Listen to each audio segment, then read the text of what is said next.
जब इंसान दुनिया में चहलकदमी करता है और वो अपने आप को बहुत बड़ा समझता है, कहता है मेरे दोस्त, मेरा तल्लक, मैं तो बहुत बड़ा इंसान हूँ।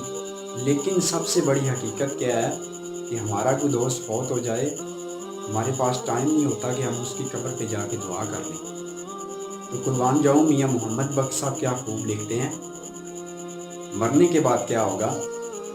हस गई जान शिकंजे अंदर, जिवें वेलणे विच गन्ना, रो नू कह हुण रो मुहम्मद, हुण रवे ते मन्ना। अमला वाले लंघ पार जांदे ते गाफिल गोते खांदे,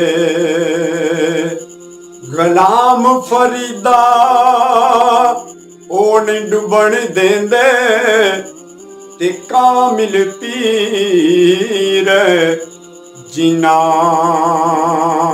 दे।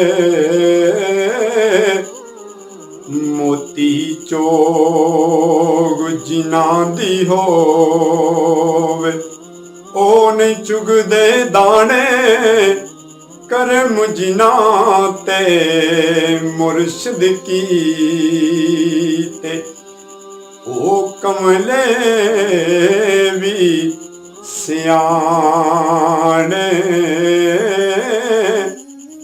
वली अल्लाह दे मरदे नाही, बस कर दे पड़दा पोशी, की होया जे दुनिया उतों टुर गए नाल खामोशी।